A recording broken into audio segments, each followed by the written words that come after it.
Another way to control the display is to change the screen mode, which allows you to hide the interface and hone in on the image itself, which, as you might imagine, is a great way to show off your stuff to colleagues and clients.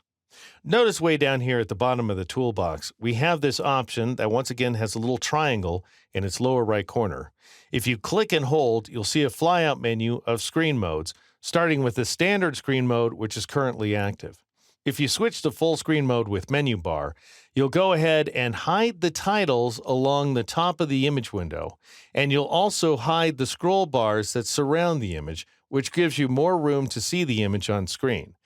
And even though you can't see the title tabs up here at the top of the screen, you can still switch between images by pressing Control-Tab, both on the PC and on the Mac. And we can see with this image in particular that it's actually floating behind the toolbox on the left-hand side of the screen and the panels over here on the right.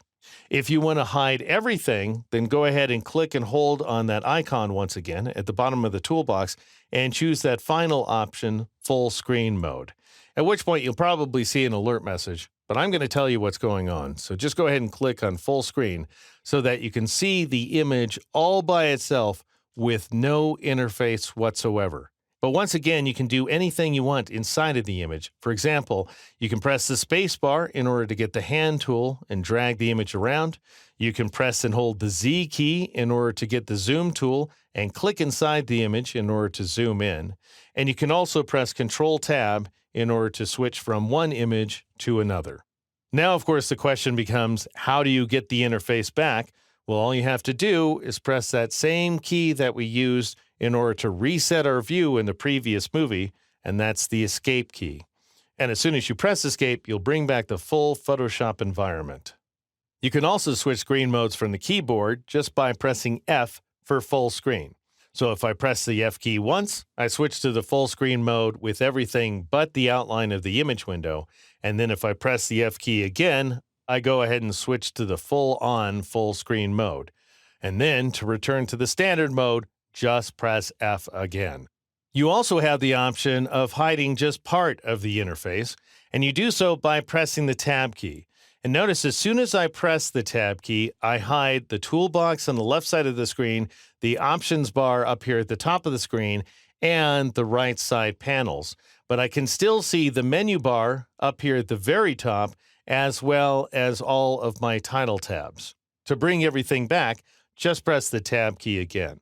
If you want to hide just the right side panels and nothing more, then you can press Shift-Tab like so. And then to bring the panels back, just press Shift-Tab again.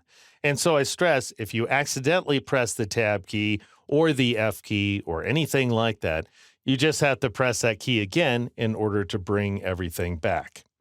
And these keystrokes work in the full screen mode.